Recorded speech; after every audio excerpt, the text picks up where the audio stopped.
Hello everyone, मेरा नाम माधवी है। मैंने बीएससी और एलएलबी किया है। इस चैनल के थ्रू मैं आपके साथ काफ़ी सारे लीगल टॉपिक्स डिस्कस करूंगी जो कि इम्पॉर्टेंट होते हैं काफ़ी कॉम्पिटिटिव एग्जाम्स के लिए। तो आज का हमारा टॉपिक है फर्स्ट इन्फॉर्मेशन रिपोर्ट, जिसे आम बोलचाल की भाषा में एफआईआर भी कहा जाता है।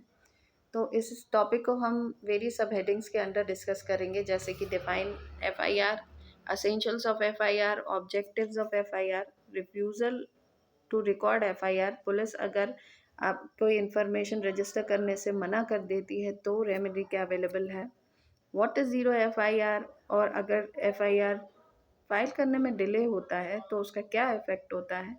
Then lastly the evidentiary value of FIR. So let's start. First हम समझ लेते हैं कि cognizable and non cognizable offences क्या होते हैं।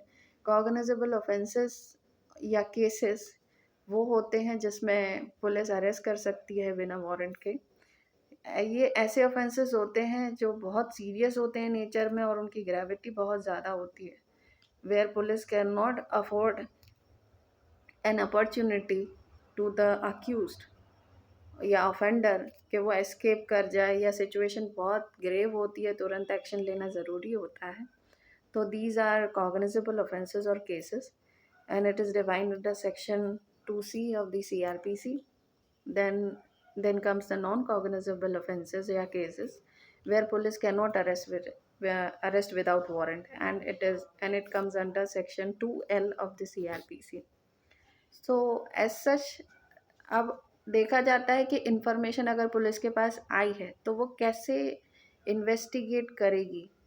तो वो चैप्टर है 12 जो कि सीआरपीसी में है। इसके प्रोविज़न है सेक्शन 154 से 176 तक, जहाँ पे डिफाइन है कि पुलिस कैसे इन्वेस्टिगेट करेगी किसी भी इंफॉर्मेशन को लेके। इंफॉर्मेशन दो तरह से आएगी पुलिस के पास, एक तो कॉग्निजेबल ऑफेंस की हो सकती है या नॉन कॉग्निजेबल ऑफेंस की हो सकती है। तो कॉग्निजेबल ऑफेंस की इंफॉर्मेशन अगर आई है तो उसे 154 में डील किया जाएगा, और अगर नॉन कॉग्निजेबल ऑफेंस की इंफॉर्मेशन आई है तो उसे सेक्शन 155 में डील किया जाएगा, जिसे नॉन कॉग्निजेबल रिपोर्ट भी कहा जाता है। अभी हम बात कर रहे हैं एफआईआर की। तो सेक्शन 154 एफआईआर से रिलेटेड प्रोविज़न है, तो हम उस पर फोकस करते हैं। तो उसे स्टार्ट करते हैं। एज सच एफआईआर की कोई डेफिनेशन दी नहीं हुई है सीआरपीसी में, तो हम इसे बस ऐसा मान के चलते हैं कि पुलिस एक्ट और उसकी रेगुलेशंस में ये दिया गया है कि पुलिस ऐसे कोई कॉग्निजेबल ऑफेंस की इंफॉर्मेशन रजिस्टर करती है 154 के अंदर तो उसे एफआईआर या फर्स्ट इंफॉर्मेशन रिपोर्ट बोल दिया जाएगा। तो अगर एक कॉमन डेफिनेशन ली जाए तो ये कहा जाएगा कि first information report, it's an information about the commission of a cognizable offense given in the first point of time to the officer in charge of the police station. So this is the general definition of the FIR. Then comes the essential. The essentials of FIR can be drawn from the section 154 itself, and it says that information about the cognizable offense, कि information पहले तो cognizable offence से related होना चाहिए। Information officer in charge of the police station को दी जाए। Information writing में होना चाहिए या ओरली दी जाए, जिसे रिड्यूस किया जाएगा राइटिंग में। Then it should be sign by the informant. Then information किस बुक में रिकॉर्ड की जाएगी, जैसे सब्सटेंस ऑफ इन्फॉर्मेशन किस बुक में किया जाएगा, जिसे जनरल डायरी भी कहा जाता है। अब वो किस फॉर्म में होगी, उसका प्रिस्क्राइब फॉर्मेट वो होगा जो कि स्टेट गवर्नमेंट ने डिसाइड किया है। और लास्टली इंफॉर्मेशन जो एफआईआर की कॉपी है वो इन्फॉर्मेंट को फ्री ऑफ कॉस्ट दी जाएगी। Then comes the objectives of FIR. इसके टू मेन ऑब्जेक्टिव्स हैं कि it sets the criminal law in motion, और second is it gives the early information about the offence, which helps in the collection of all the pieces of evidence as soon as possible.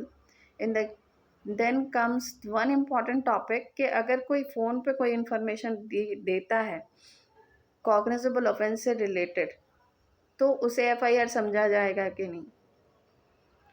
तो एक case आया था सोमा भाई versus state of Bihar, जो state of Gujarat, जिसमें कहा गया था कि अगर कोई ऐसा टेलीफोनिक कन्वर्सेशन है जो डिस्क्लोज करता है commission of a cognizable offence, then it can be treated as an FIR. अब हम जब 154 को डिस्कस ही कर रहे हैं तो इसका एक प्रोवाइजो ऐड हुआ था 2013 में, जिसे 2018 में अमेंड भी किया गया, जो कहता है कि अगर इंफॉर्मेशन कोई वुमन देती है और उसके अगेंस्ट कोई ऑफेंस हुआ है 326B का, 326A का, 326B का, जो कि एसिड अटैक रिलेटेड ऑफेंसेस है, या 354 या 354 capital A B C D, या रेप ऑफेंस है 376, 376A, AB, BC, DA, DBE, या फिर 509 का ऑफेंस है आईपीसी के अंडर, तो वो रिकॉर्ड किया जाएगा किसी वुमेन पुलिस ऑफिसर के द्वारा या एनी वुमेन ऑफिसर के द्वारा।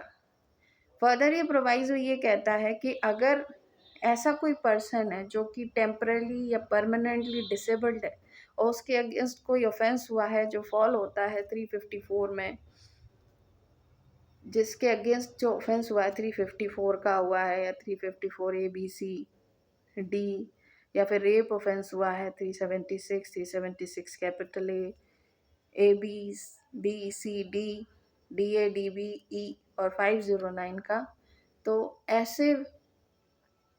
ऐसे पर्सन की इंफॉर्मेशन रिकॉर्ड की जाएगी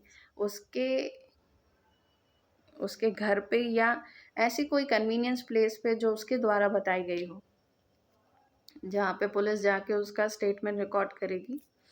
और जब वो रिकॉर्ड करेगी तो कोई ना कोई स्पेशल एजुकेटर या इंटरप्रिटेटर प्रेजेंट होगा और इस रिकॉर्डिंग की वो वीडियोग्राफी भी की जाएगी।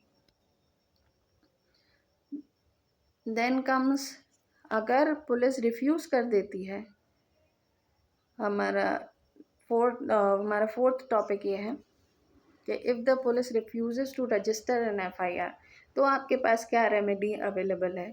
तो इससे रिलेटेड रेमेडी हमें मिलती है section 154 clause 3 of the CRPC, where aggrieved person in writing and by post अपना जो सब्सटेंस है इंफॉर्मेशन का वो सुपरिटेंडेंट ऑफ पुलिस को भेज सकते हैं। और सुपरिटेंडेंट ऑफ पुलिस को अगर ये लगता है कि कोई जो सब्सटेंस है इंफॉर्मेशन का विच से इसके कॉग्निजेबल ऑफेंस कमिट हुआ है, तो जो सुपरिटेंडेंट ऑफ पुलिस है या तो वो खुद इन्वेस्टिगेट करेंगे या फिर वो डायरेक्ट कर देंगे कि उनसे जो सबऑर्डिनेट पुलिस ऑफिसर है वो इन्वेस्टिगेट करे, और जो ऑफिसर इन्वेस्टिगेट करेंगे उनके साथ पास पावर होंगे officer in-charge of the police station के। लेकिन अब ये कंडीशन अराइज होती है भाई कि एसपी भी एक्शन ना ले, तो फिर क्या लास्ट रेमेडी अवेलेबल है। तो जो एग्रीव्ड पर्सन है he can file application to the magistrate about the information, and if the magistrate is satisfied